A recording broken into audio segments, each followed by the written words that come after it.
If you've ever played a strategy game, or most video games for that matter, you've probably done one thing you've never and hopefully never will do in real life. Namely, being responsible not just for the death of one person, but for the deaths of thousands, if not millions of lives. Now that's a bit of an obvious opener, isn't it? I mean, most of us play games and are well aware that these products are indeed video games, that they are very much unlike reality.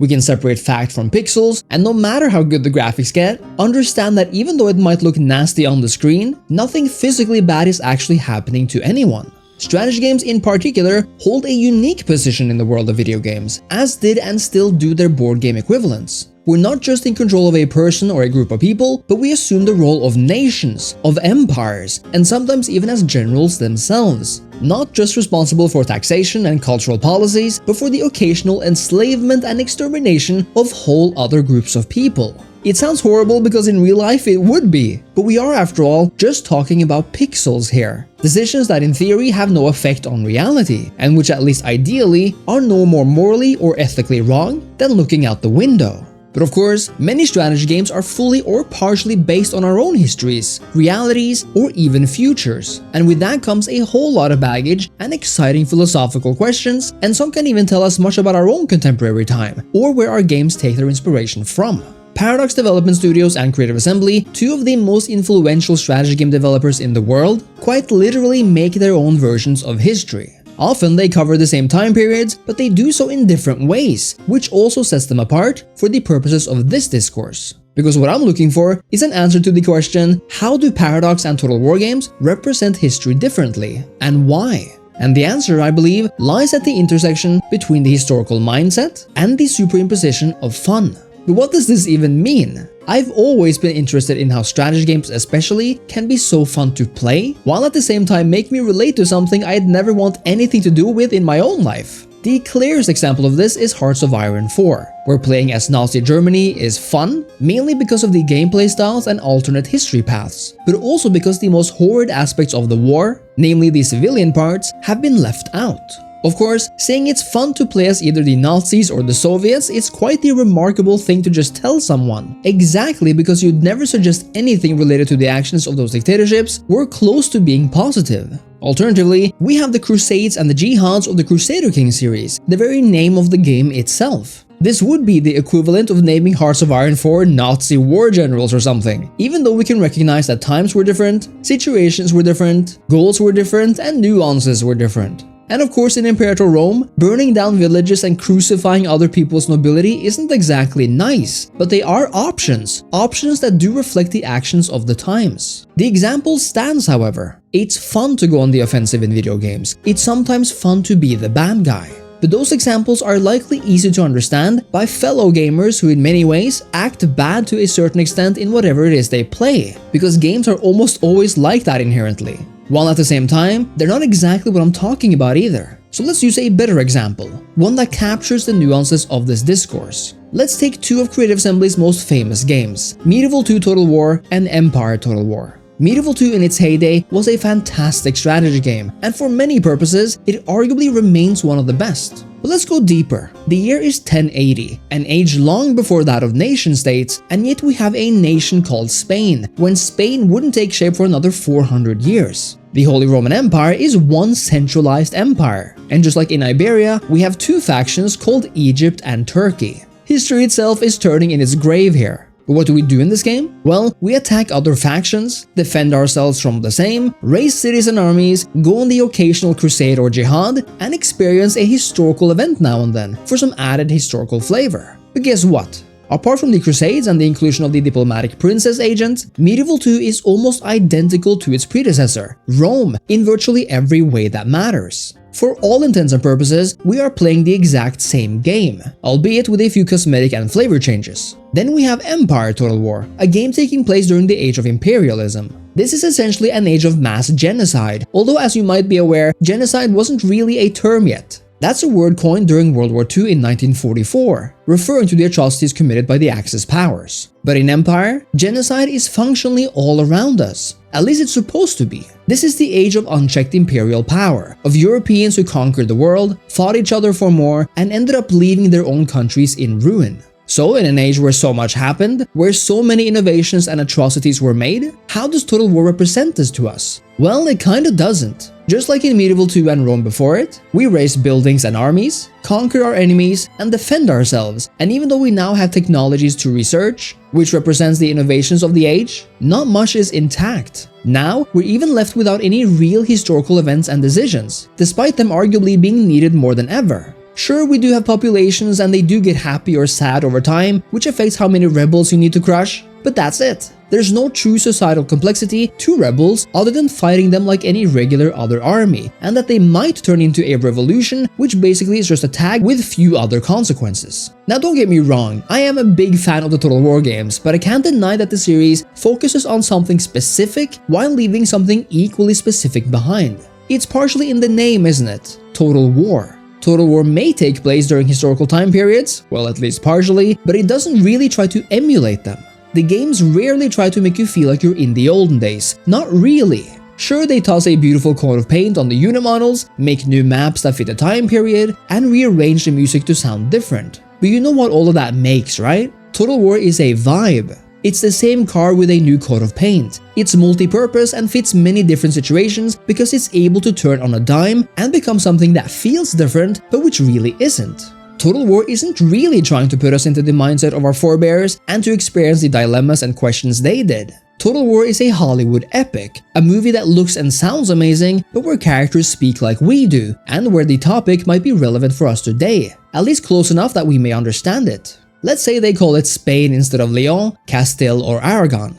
In Total War, the hypothetical fun comes first, the action comes first, and feeling comes first. Total War is a vibe, and little has been done to change that. It's almost the opposite actually. It's almost like, despite the demands of the hardcore players, Total War has resisted the turn towards the historical the players have wanted, in favor of maintaining the vibe of history and the immediate fun that comes with that. Contrast this with Paradox games. And since we began with Medieval 2, well, I give you Paradox's Crusader Kings. Not that different from Medieval 2, right? I mean, the year is 1066, we have the Holy Roman Empire, France, England, the Pope, Crusades, Jihads, and of course, a big old map to play it all out on. We wage wars and conduct diplomacy as well, and so, on the surface, we might call them both medieval historical strategy games. But that's kind of where the similarities end. You see, just like Medieval 2, Crusader Kings also focuses on fun. It's fun to play this game, when it really shouldn't be. I mean, despite Medieval 2 allowing us to actually pit thousands of men against thousands of other men in bloody battle, Crusader Kings forgoes that for a much deeper set of gameplay mechanics. Where Total War focuses on the action and the fun, you're actually able to castrate people in Crusader Kings, to toss them into oubliettes and leave them there, as if the oubliette isn't one of the most horrifying concoctions known to man. But let me say this. It is not for nothing that Paradox has given us the options to marry away our daughters to much older men, and to even perform acts of incest with our own family members. You see, Crusader Kings' aim is to actually put you in the historical mindset of the era, to put you in the shoes of whatever character you're playing.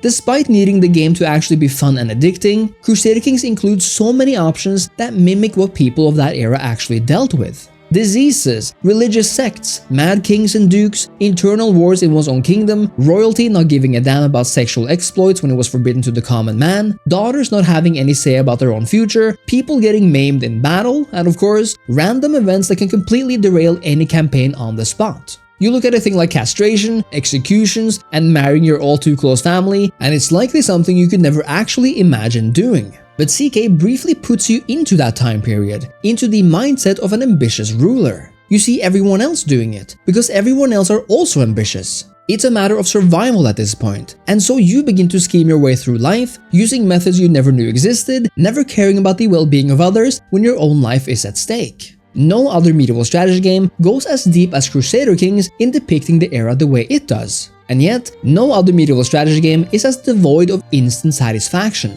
or visual action as it is. And yet, it is arguably my favorite medieval strategy game, CK2 in particular, exactly because of the lengths it goes to depict a more authentic version of this period, albeit with a lot of fun mechanics added on. In the exact same vein, when jumping ahead to the age of colonialism and imperialism, Paradox games go so much deeper than Total Wars. Take Europa Universalis 4, a game so different from Crusader Kings by the way, and contrasted with Empire Total War. Whereas Empire is all about the conquests, EU4 once again takes that deep dive. Here, we're not only waging war, but we're taking part in researching the mass innovations of the era, dealing with high-level diplomatic intrigue over the course of centuries, have entire eras dedicated to what made various nations uniquely powerful and inclined to power. We're no longer playing as individual characters, but as massive states. What's more though, is that this era, where European powers re-entered the world stage after the collapse of the Roman Empire 1,000 years ago, is one of rising European supremacy.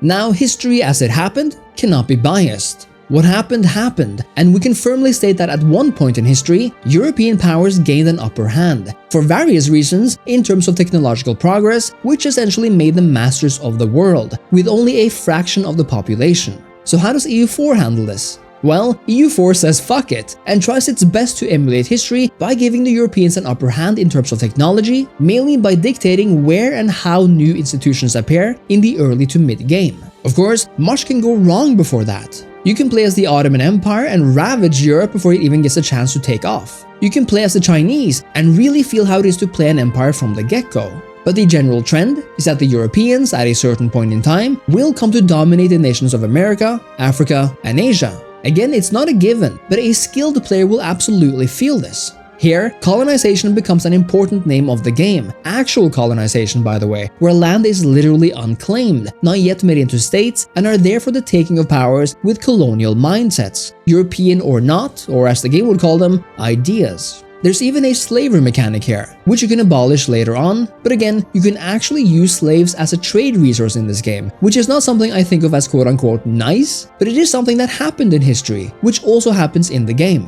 And once again, the historical mindset of Paradox games comes in. You never have to marry your daughter away to a stranger, or execute that rebellious prisoner, or even go to war for that one province that albeit looks tasty.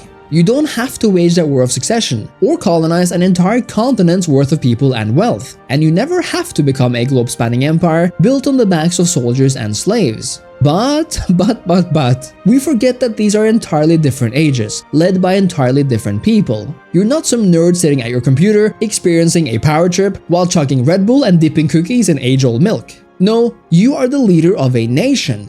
And every nation around you are looking at the same map, the same resources, and the same armies as you are. And they know, and you should know, that if you don't take advantage of what's out there, of what's possible to do with what you have, then they will. And instead of you being the oppressor, you will become the oppressed. And when it comes down to it, there is no in-between. Even allies are mostly so out of temporary convenience or necessity, and are little more than enemies in waiting. Strategy games like these are the most political realist experiences one can have, at least when done right. Because even though the history and the world itself never needed to be zero-sum games, Paradox games always are. You're never forced to become an imperial power in Africa, but if you don't, then France will. And in a few years, France will come knocking on your door, demanding your submission or even complete annihilation. The historical mindset here is that this is a world of power and weakness, and if you don't have power, you have nothing.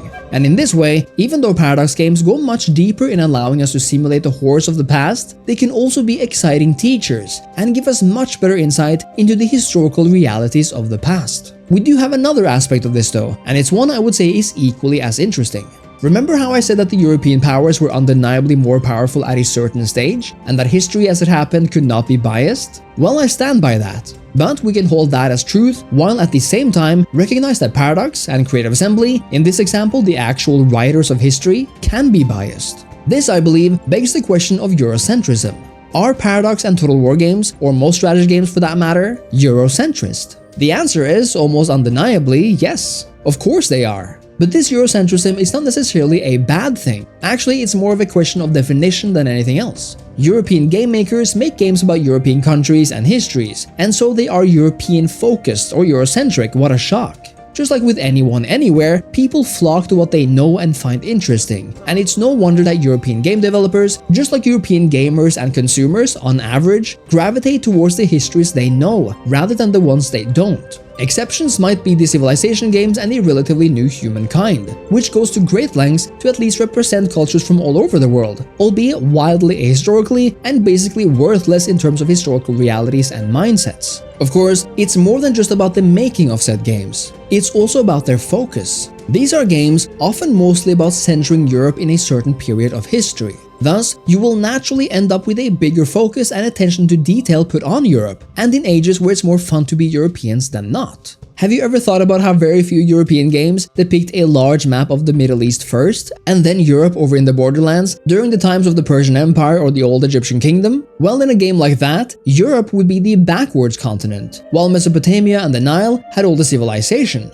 You could just as easily make a game set in China at one of its heights, far away from Europe, just like Total War actually did. But therein lies the center, doesn't it? It's often about the money. Total War 3 Kingdoms is the largest Total War game ever to be set outside of Europe, and is conveniently set in China, not closer to Europe like the Middle East, where arguably parts of the cradle of European civilization comes from. I would say that, for the sake of Eurocentrism, it would make more sense to depict a game taking place in the Middle East with parts of Greece attached than elsewhere. And to a certain extent, you could say that this is what they finally did with Total War Pharaoh. It featured only the very Near East, Egypt, the Levant, and Anatolia. A year later though, the game is set to include even more, like the landmasses and factions of Greece and Mesopotamia, adding important context to the era. But as you might know, despite being set closer to Europe than China, Pharaoh didn't do that well. In fact, it was likely Creative Assembly's relatively worst performing title ever, which in my opinion has more to do with the game itself, the engine it was built on, and certain lacking fan-favorite mechanics. The game was more of an offshoot of the Troy title, and for all intents and purposes, this historical-focused game came across more as a cash grab than a true, large new historical title with new and deep exciting gameplay.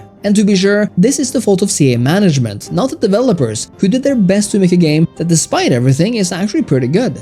Even taking Pharaoh into account then, the true, massive, latest historical-inspired Total War is still set in China. Because in our age, that's where many of the potentially new interested players are. And just like the game publishers and management have chased the money in Europe for a long time, where Eurocentrism and money coalesce, they are now doing the same in China, where only the money is, telling us what's really important here. That is absolutely not to say that there is no value in having an independent game set in China, or that Chinese history is not exciting, or that 3K is not a good game, or that Chinese players interested in their own history shouldn't be validated with a game.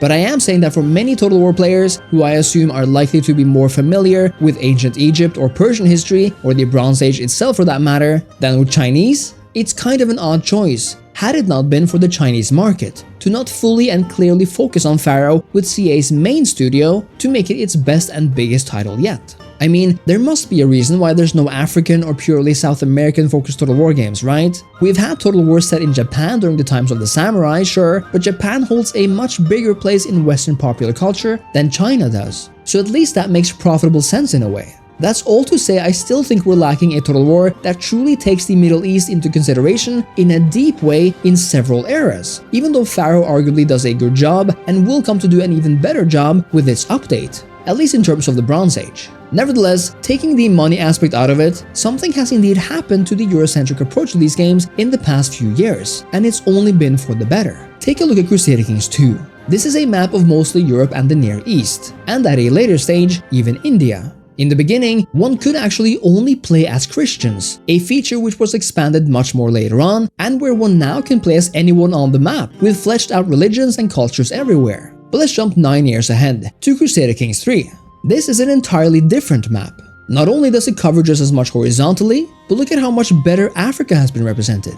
Now we have a ton of unique kingdoms and cultures, all of them given arguably as much dedication as the Europeans, at least at the time of release. And for EU4, well, the natives of the Americas and the African continent have been fleshed out with updates and expansions, making them that much more fun and interesting to play than they were over a decade ago. And EU4 still continues to give non-European factions all over the world their due in terms of deep and unique gameplay mechanics. Indeed, check out Victoria's map. In Victoria 2, Africa is an almost empty continent. That is, before the Europeans arrive. There are virtually no nations there, because there are no states there. But is this a conscious choice to deliberately erase African history? I don't think so. Rather, I think it's a result of two things. The game development process, which demands that one spends one's money on what's most important, meaning that in a game about European empires, individual African nations and tribes are likely not what players demand and where money is best spent. And 2, that this feeds into the historical mindset of European powers of the era, that Africa was a land open to them, open for conquest, open for exploration, open for ownership of European states, because no state they recognized were established there to begin with. In this way, we can come to accept Africa being depicted the way it was, exactly because of the importance of the historical mindset. In this way, it somehow becomes more accurate from a certain point of view. But jump forward to Victoria 3 now, and we once again see a massive shift. The time period is the same, and the European powers, their technological achievements and their aims are the same. But Africa is different. Africa has more nations and more color. We are shown that, despite what Europeans thought or cared, people actually lived in Africa. It wasn't just open for conquest, but it had its own cultures, nations, religions, and ways of life. We are not just shown history through the historical mindset of Europeans, but history as it actually was, at least more so than before. Indeed, Victoria 3, which by now has managed to create its own identity and place in the Paradox pantheon of massive games with meat on their bones, continues to trend, even in this era of history, which is objectively the most Eurocentric one, arguably from where the term Eurocentric had its original reason for existing. But arguably more than any other game in the series, Vicky 3 goes to immense lengths to simulate historical realities on the ground as well as up above. No matter where you play, the incredibly deep pop system simulates which people lived where, all of them segmented not just into cultures and religions, but into social classes and wealth status. Each state features their own political makeup in terms of parties and laws, meaning you'll have an inherently different experience no matter who you control. And on top of it all, repercussions from the era are represented in historical events, like the US dealing with the continuation of slavery and the persecution of Native Americans, the Ottoman struggle to remain a relevant power in terms of its incredibly decadent system of governance and internal estates, France is in a bind in terms of what regime it wants, while eyeing Algeria as an important conquest, and China will very soon have to deal with the Opium Wars and struggles with a population addicted to the thing. Indeed, even in terms of resources, Victoria 3 goes to the heart of what made conflicts happen. In an age of rapid industrialization, we can tell clearly why there's no wonder Prussia managed to become as powerful as it did. Its regions are rich in coal and iron, 2 resources in particular, which will be vital to produce modern industry and weapons. It tells us why the Alsace-Lorraine region between France and Germany became such a vital spot, because this is an incredibly resource-rich location that both of them wanted access to. And even though Vicky 3 might not be at EU4's level of depth for every nation, it offers so many things like this that truly simulates historical realities that were pivotal to why conflicts happened, like agitators and big thinkers who can change the minds of millions of people, or the importance of trade and taking care of your own market share and industries. Luckily, this shift towards a more historical approach is the same in the case of Total War. Remember old Rome Total War, where Egypt was completely made up of Egyptians looking like they came from the Old Kingdom? Or where Rome consisted of 3 different factions? Might make for fun and charming gameplay, for whom, I ask? Well, likely again for a mixture of general public ignorance and disinterest in Egypt being historically accurate, but also due to the game development cycle, where priorities have to be made. Rome is not only anachronistic, but completely wrong historically. But what happens almost 10 years later, in Rome 2? Well, we not only have Rome itself be more historically accurate, but Egypt's armies are now much more Macedonian in nature as per Alexander's legacy. And would you look at that map? Just like with CK2 and CK3, Rome went from ending right about around Mesopotamia to reaching all the way over to the outskirts of India, with much more of Africa and the Middle East present. Total War might not have changed its ways of gameplay much, but it has indeed made an effort to represent the era in which it's taking place at a much more detailed level and to show history at a deeper level, at least closer to how it actually was. I think we'll continue to see this trend in video games, and in strategy games especially, where history matters and where game developers for a very long time have picked, chosen, and left behind aspects at their own whims. And of course, that's how it has to be in many ways. These are games, products. Companies have a limited amount of money and time, and priorities must be made.